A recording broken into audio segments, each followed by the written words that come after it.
Okay, good afternoon from beautiful Cheyenne, Wyoming. It is a beautiful winter day. It's warm here, and I have Dixie on the left. She is a draft horse, a Brabant. She turns blue in the summer. She is a very nice driving horse. Draft horses pull carriages. They're also very rideable. And on the right, I have Mr. Garrett. Garrett is a very nice man, a part of the Westworld team.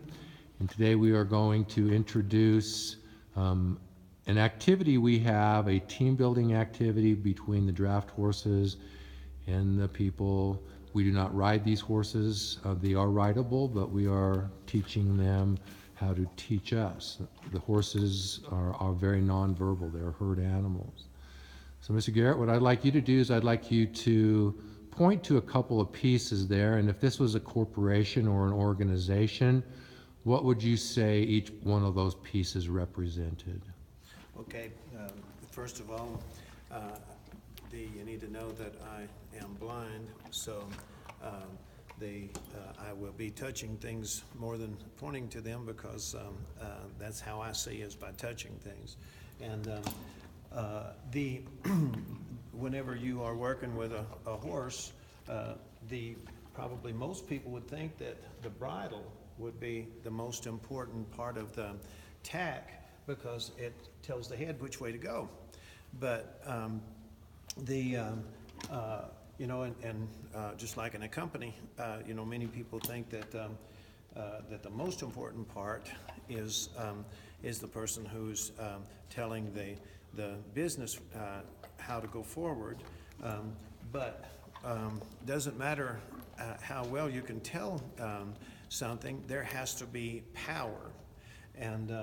And if you look at the breast collar, this is where the power is actually applied. This is a huge animal. This animal is a really big horse, and it has a tremendous amount of power.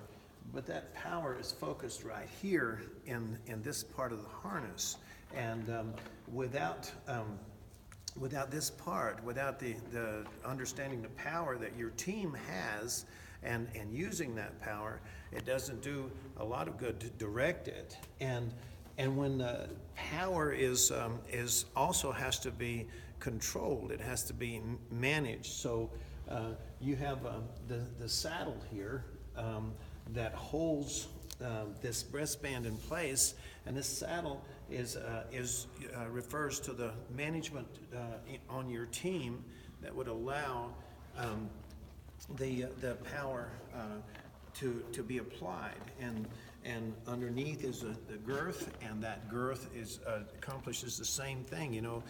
A lot of times we look at things when we're just looking at things on the surface, we don't see the actual function, and it would do no good if all we had was a bridle, because the horse couldn't move anything forward, and it would do no good if all we had was the breastband, because we couldn't steer, we couldn't direct the power, and it would do no good to have just the bridle and the breastband if we didn't have the concepts in place to keep that power where it can be the most effective. So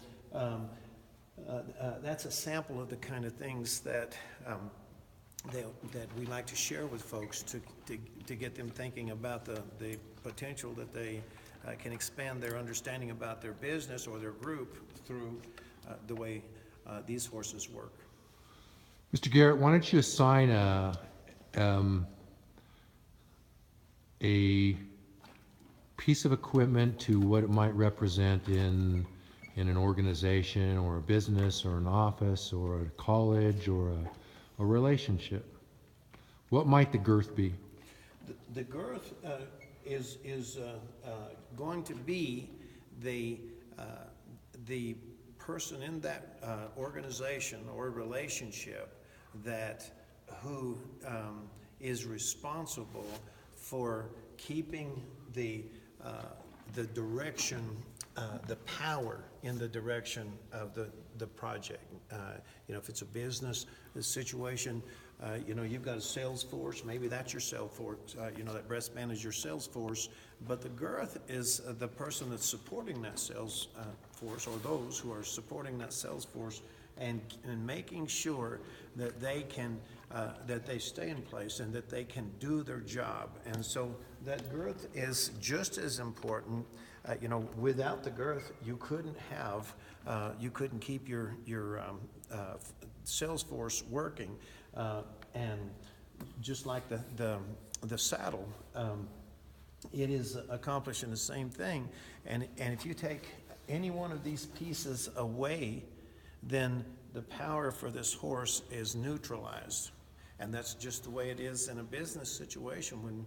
When businesses are struggling, many times it's because their power to do their business or to sell their product, their power to accomplish whatever the group might be trying to accomplish is neutralized, and not always for the obvious reason. Sometimes it's because that part that's not as obvious but is still as important is really not in place. So I think that what I hear you saying is that as a team, and learning how to team build and learn cooperation, we can get the most efficiency out of this big draft horse, and which might be representative of lots of different metaphors. We're big into metaphors, and so now what I'd like us to do is we're going to actually see if Mr. Garrett here can move this organization forward.